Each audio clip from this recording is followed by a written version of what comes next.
Actually, I was starting it because I like your laugh. I think it's a good intro. What? Mm-hmm. Laugh again. What?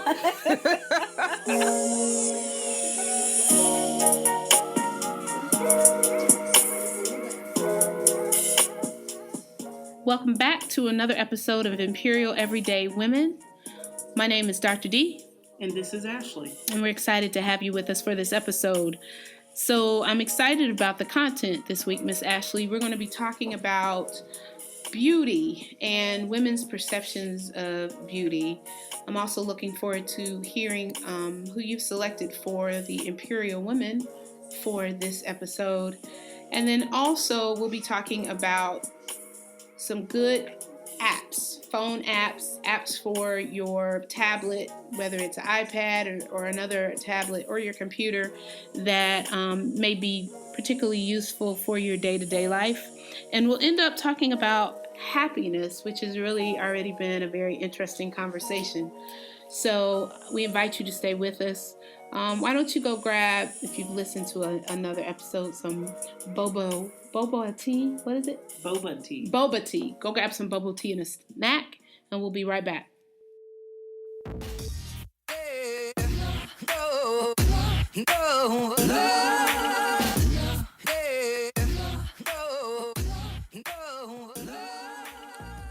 All right, so for today's feature, I want to give this out to Deja, of the founder of the Dayton Young Black Professionals.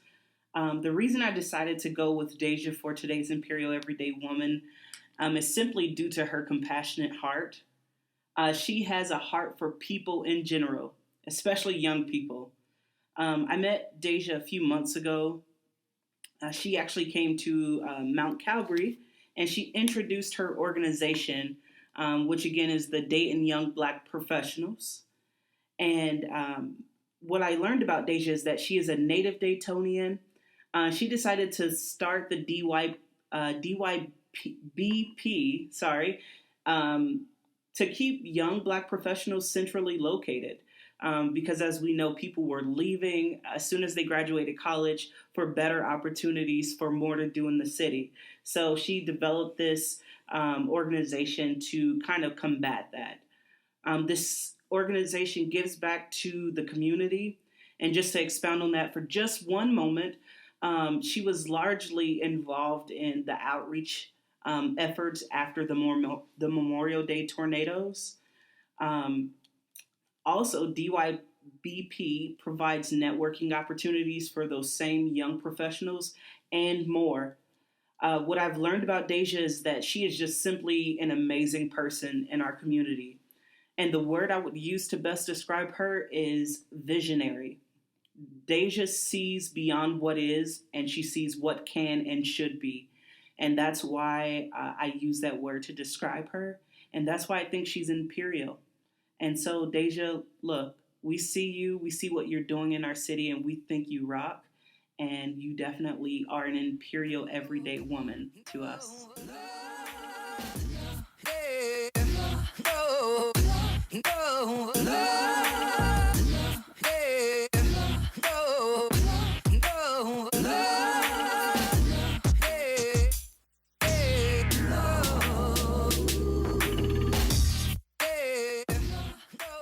So, Miss Ashley, I sent you as a text as we were planning for our next episode, and I shared with you that I wanted to talk about beauty and how we, as women, see ourselves and whether or not we see ourselves as beautiful. Mm-hmm. What were your initial thoughts?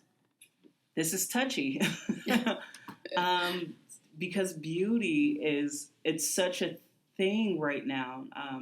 You either are beautiful or you are not, or it's just a touchy subject because you think that you have to look a certain way. You think you have to possess certain features to be considered beautiful or to be a certain size. And so nobody wants to talk really about whether or not you think you're beautiful or not, or what constitutes beauty. And so I'm just like, man, it's something we struggle with every day, right? Sure. Yeah. Particularly, I think based on the messages that we receive both voluntarily and involuntarily. Yep.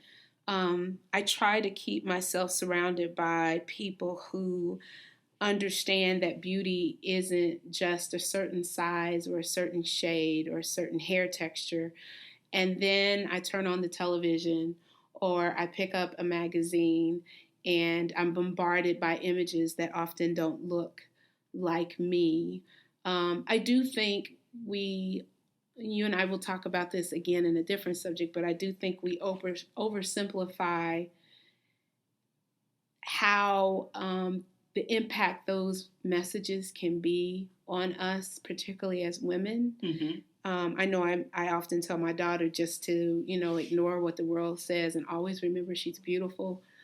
But sometimes it can be difficult when the world literally is not structured for you to see your reflection as beautiful. Yeah. Does that make sense? It does. It does. And I think what's even more, you kind of just touched on it with your daughter, is trying to teach those who are 7 and 8 what beauty is and that you're beautiful in spite of what people say. It's so difficult nowadays. And we hear so many articles or see and read so many articles and things on the internet about children who face going to school and people are talking about their natural hair is, why are you wearing your hair like that? Yeah. That's ugly. And it's a touchy subject for everyone. Sure. I wonder if men experience those sorts of like feelings of inadequacy due to beauty standards. Sure. I don't know. I think men do struggle, particularly when I think about the labels. There are some labels that we're still somewhat driven, I think, as a society for clothes labels, right? And even though I think there has been an increase in plus sizing for women, I see very much less for men. Mm-hmm. And I can imagine as a plus size man wanting to have certain things available to them that still are not mainstream for men. So I think it's more taboo for men to talk about because they might see that as being weak or showing vulnerability. And society has said showing vulnerability is weakness. But I can't imagine that men don't have some of the same struggles. It may just be struggling in a different way. That's fair. Yeah. So I have a close friend who, you have those friends that they're so close to you that their perspective is really important and helps to frame and shape how you see things. Yep.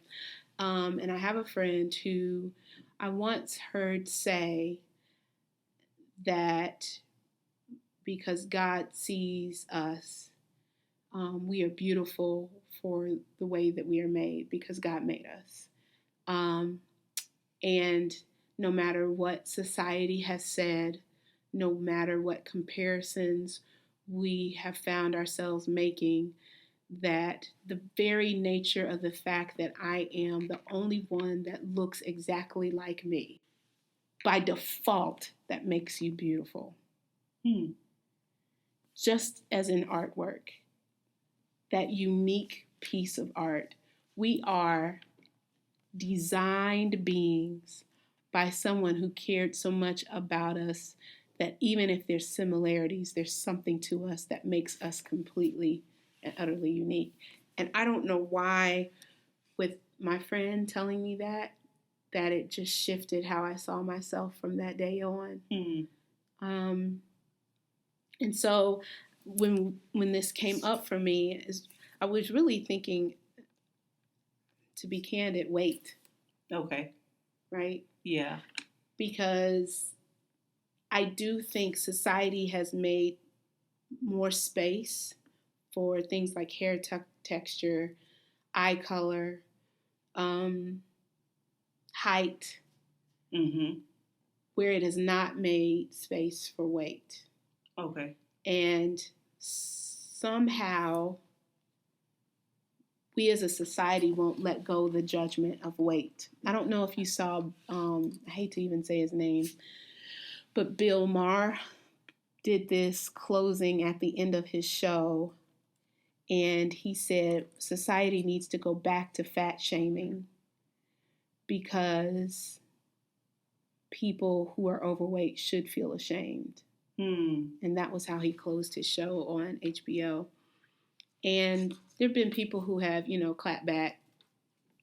But I sat there listening, and first of all, because this podcast is to Empyreal women, we need to recognize that women come in all shapes and sizes.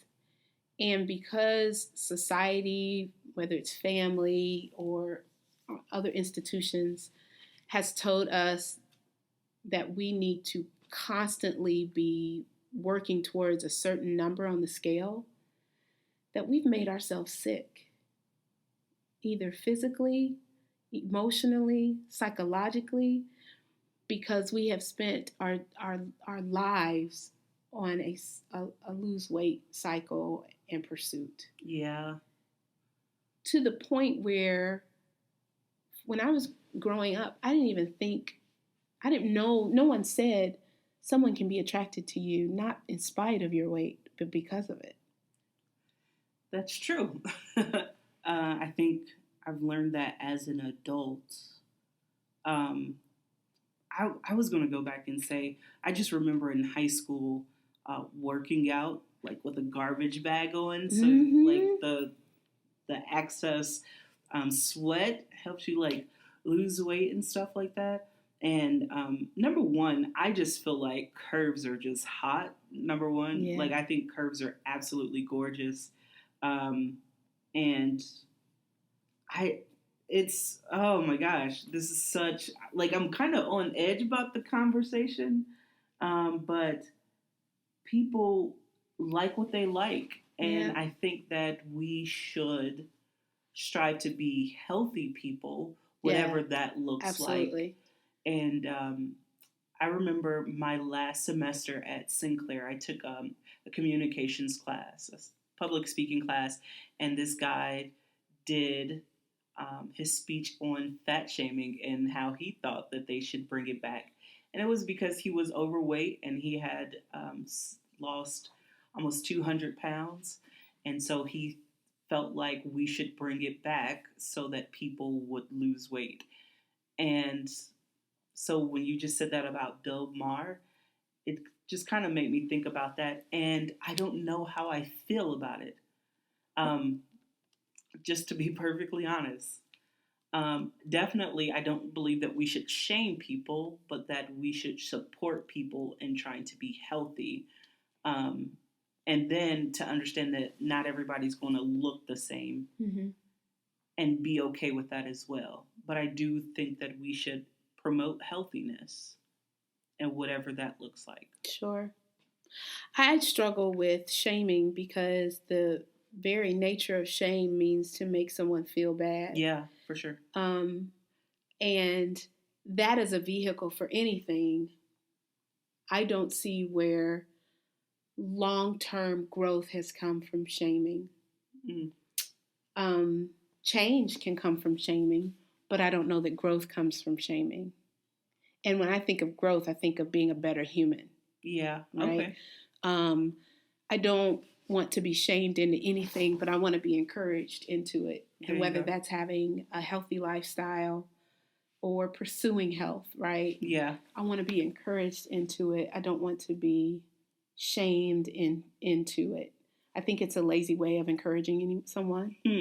Anybody can. You're not wanting to put into the effort. Absolutely. To assist someone in making better decisions. And to figure out what's the best way to assist me. That's good. Right? You don't want to get up with me in the morning and encourage me, or you don't want to help me find a dietitian. Yeah. Like, there are ways to encourage someone, and when you encourage, it takes effort. Yeah. Where shaming does not. That's good. And let me just retract and just say that no, I don't believe in shaming. Sure. Just getting that across and wanting people to know, no, I'm not going to shame someone into feeling bad for whatever size that they are. Number one, I am plus size, so I'm not going to shame anyone. And beautiful. Oh, thanks. You too. You're pretty hot. Oh, thanks, Miss Ashley. So here's what I was thinking along those lines, and I've said this before in social media and with friends. When you think about the person that you love the most, do you picture that person in your brain, and it can't be your parents. It's myself. Okay. After yourself, which okay. is, I love that. I saw me. Okay, besides yourself. Okay. Do you see them in your mind as they are or as they wish they looked? As they wish they look or Yes. as I wish they looked? As they wished they looked. Huh. No. Yeah. When I think about my best friend, I don't think about all the ways in which they want to nuance themselves or change themselves. Yeah. I see them and love them, adore them exactly how they are. Yeah. And and it sounds like you're there, and I think that's Empyreal. So you're my Empyreal woman. I select you this week. Oh, thanks. Because that's how we have to see ourselves, right? Like adoring ourselves the way that we are. And yeah, those jeans may not fit the exact same way that you would want them to, or how they did a few months ago. Or you may not be able to go into a store and go to exactly the place that your friend can go. Yeah. But still, you are absolutely amazing because you are a work of art and there's no other person like you. Much like when we go into a museum and don't critique the edges and the curves of art. Why do we do that when we're looking in the mirror? Yeah. That's so good. It's just making me think about like all those different times where, you feel like, man, I wish my nose was smaller. Yeah. Or I know a lot of people come up to me and say, oh man, I wish my hair was as thick as yours. And I had to think a couple of days ago, we don't necessarily understand what all of that encompasses. So because I may have thick hair, it means I grow hair everywhere a lot. And it means that I have to shave a lot more. Just a little TMI for you all. It just, that's what that means. I love it. Yeah. Everything has a cost. Exactly. Everything has a cost. Exactly. Yeah, exactly. Absolutely. I think about, my best friend, one of them, and she is cold. Like, I enjoy going places with her and watching the responses. Like, when she walks into a room, people say, wow. You hear an audible, like, wow. But what is the most beautiful about her, and so this is different best friend than the one I was talking about at the beginning. Okay. But they both are just immaculate in my eyes. But what's different about her is, I'm not going to cry. I'm not going to cry in a podcast. She makes me feel that way about me. And has from the moment we started hanging out. That's awesome. She calls me a unicorn. Right? She's like, you are a celestial being that defies, the everyday person, the things you're able to do. Yeah. And she likes how I look. She compliments and she is cold, right? Like she is the bomb. But she gets it that women are just beautiful. They're beautiful in their own right. That first best friend once told me just the curves alone, right? The curves, Facts. The way that they walk. If you knew what other people knew about you, you wouldn't be so hard on yourselves. Yeah. Because you are amazing. Each one of you that are listening today. So we hope you leave with just hearing, don't compare yourselves to others. And it's difficult sometimes because that's what's all is out there. It's just this lifestyle of comparison. But it's a lie. You are beautiful in whatever state that you are in. And it is okay to want to be a better you. but that has nothing to do with the measurement of beauty and who you are, not your weight, not your hair, and not what your level of attraction is, right? Mm-hmm. If nobody's hollering at you right now, that doesn't mean that you're not beautiful or pretty. If you don't get any attention, that is no measurement of your beauty. Mm-hmm. Thank you, Miss Ashley, for engaging me in that conversation. It was on my head the last couple of weeks. And always, right? Yeah. Always. Yeah. Next time you see someone, tell them they're beautiful. Tell your loved one, tell your family member, remind them that they are beautiful just the way that they are.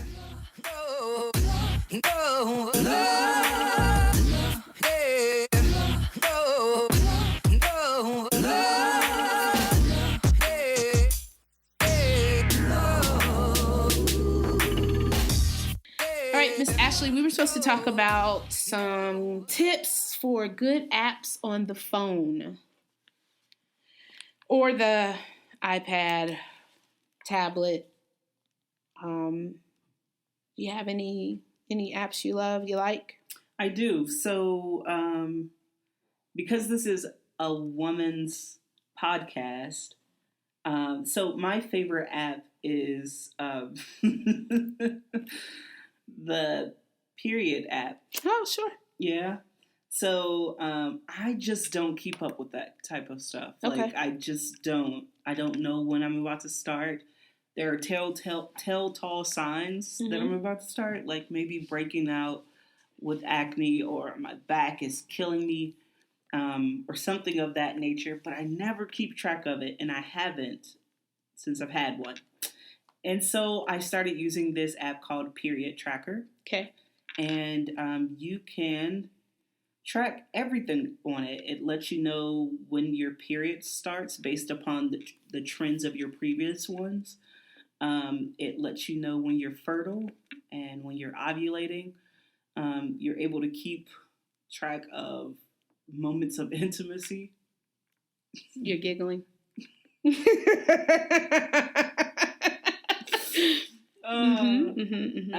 And you're able to keep track of your side effects that you're having to certain things, your health. It is an all-inclusive app, and I just believe in having one app that sort of does everything. Sure. You're able to keep track of if you're having back pain or if you're nauseous or all of those different things, and you're able to record that, and it just kind of gives you an estimate or for fact based upon your previous periods when your next one will start to help you to keep track of it. Nice. So that is my app, is the Period Tracker. And if you have an iPhone, you can get it out of the App Store, and it's free. And if you have an Android, you can get it out of Google Play and their App Store, and it should be free. And then, of course, there's a premium version. So I hope you enjoy it. I hope you try it out and let me know what you think. Nice.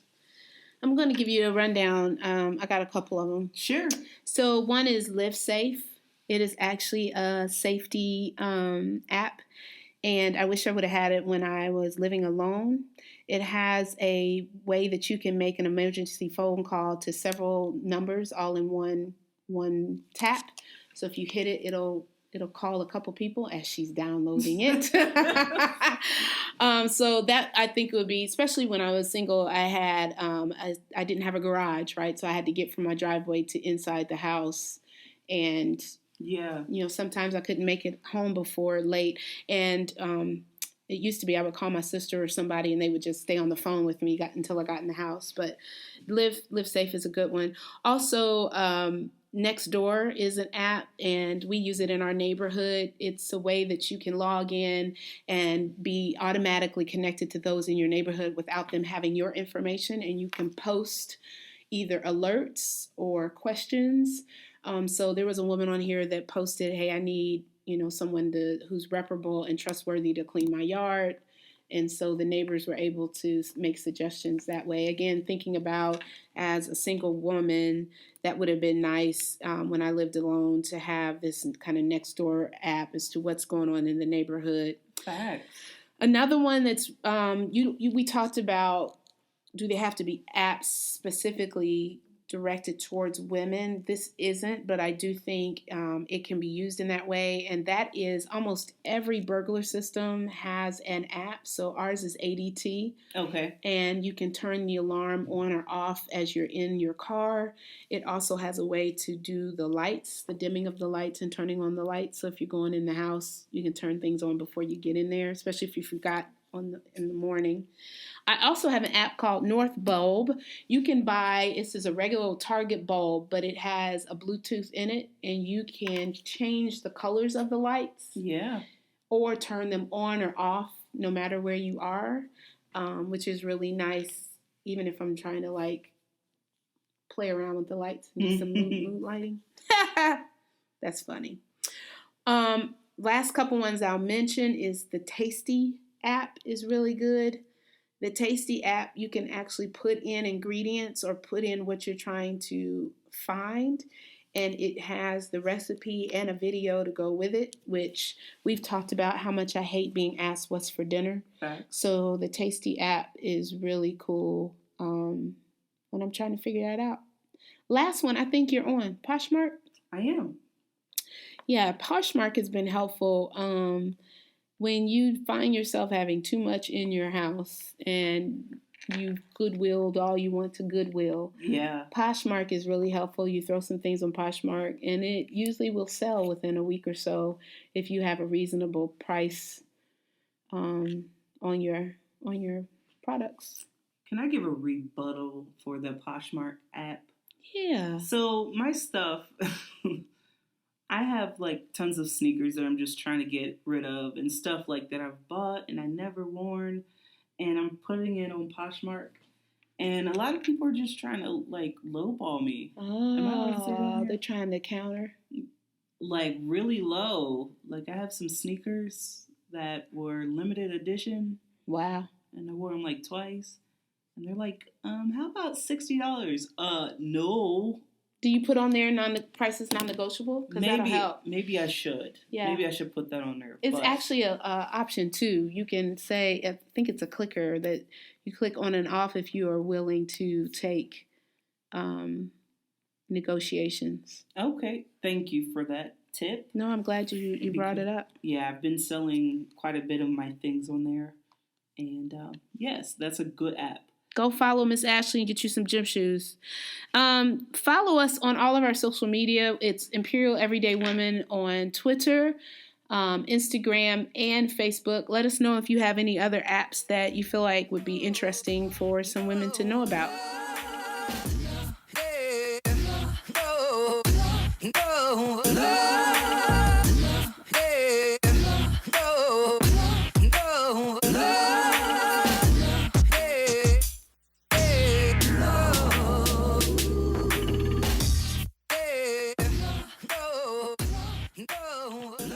So, Miss Ashley, you posted something on Facebook, and then I texted you and said, "Wow, no." I was like, I'll take it down. And I thought we should keep it up and talk about it. Do you want to read what you posted? Sure. So on our social media sites, I posted something that said, "Are you happy?" And there were two different paths you could take. The first path is a yes. And if you are happy, if you can answer that with a yes, then keep doing whatever you're doing, right? And then if you went down the no path, the next step would be, do you want to be happy? And then yes or no. You answer that yes or no. If you chose yes, then change something. But if you don't want to be happy, keep doing whatever you're doing. So I sent you a message and said I didn't know that I agreed, but after really thinking about it, it's not that I don't agree, it's that I find when we talk about change, particularly change in life change, that we minimize the impact and how difficult that may be to execute change. And so when I saw it, and I just get triggered by, things that I feel like oversimplifies. Yeah. And when I saw it, the fact that it said, "Are you happy? No. Do you want to be happy? Yes." Then change something. Then I thought, well, okay, maybe they mean change anything, right? It doesn't have to be the big thing. Change something. And that I can get down with. I don't like, it does not make me happy to be asked what's for dinner. So maybe what I can change is just creating a family menu. And if people want to eat something different than what I've decided, then that's on them, right? That's changing that. Yep. But what about when it is something that if I change it, it will have a negative impact on others, a detrimental one? So I think that you have to either be okay with the consequence of your actions, regardless of how big or small those consequences are, or you have to not be okay with it. So I think that for Ashley, I feel like a lot of times I live a pretty black or white life, right? I either do it or I don't do it. I don't rarely live in the middle. And when I do, I feel unbalanced. So for change for me, that whole quote, I felt like if I'm legit unhappy, then I'm going to do something that makes me happy. I'm going to change that, whatever it is that's making me happy. And if I'm not willing to change it, then I have to be okay with what's happening. So just so for change, I feel like I have to be okay with whatever those consequences are, the residual effects of that decision, that yes or no decision. And my happiness is more important than any of the results of that decision. If that's my choice, if my happiness is what I am going for and that's what I'm really focused on, then yeah. And so in the posting of the meme, you're saying it really is that black and white, but the repercussions or the process isn't. I think that it's up to that person. Well, then why'd you post it? Because I believe in that post. I believe. Got it. For you. And for other people. What it is. Like, I believe that it depends on the other person. I think that for the other person that it depends on you. That's your decision on whether or not that's what your change looks like. Does that make sense? Okay. So if you came to me and said, Ash, I am unhappy in this situation, my response would be, change it. Do something about it. And if your response is, well, if I change it, people could be hurt as a result. So are you worried about people being hurt as a result, or are you worried about your happiness? So if you're worried about your happiness, then you can't worry about other people's being hurt as a result of you choosing happiness. So I'm going to ask you a question that we can cut out. But I'm going to leave it just in case we decide to keep it. Sure. Do you think our perspectives are different too because of our status? Married, with children, single? No. Okay. I don't. Let us know what you think. Go on our Facebook, our Twitter, and our Instagram, and we'll repost and ask you, what do you think about happiness? I will say I believe in joy. Mm-hmm. I don't believe in happiness. What's the difference? Joy is from within and is determined by internal factors, and happiness is connected to day-to-day events in and out. It is not as sustained as joy.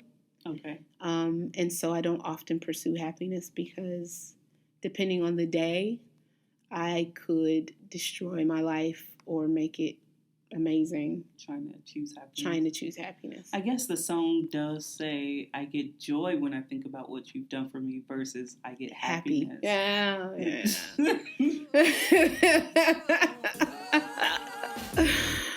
Interesting conversation.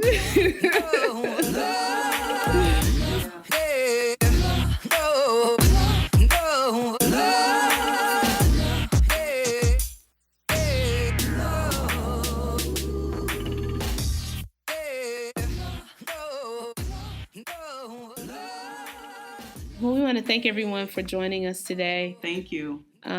We hope that something is helpful in these conversations, or Spike's conversations with you and your loved ones or your girlfriends. Or bring you joy.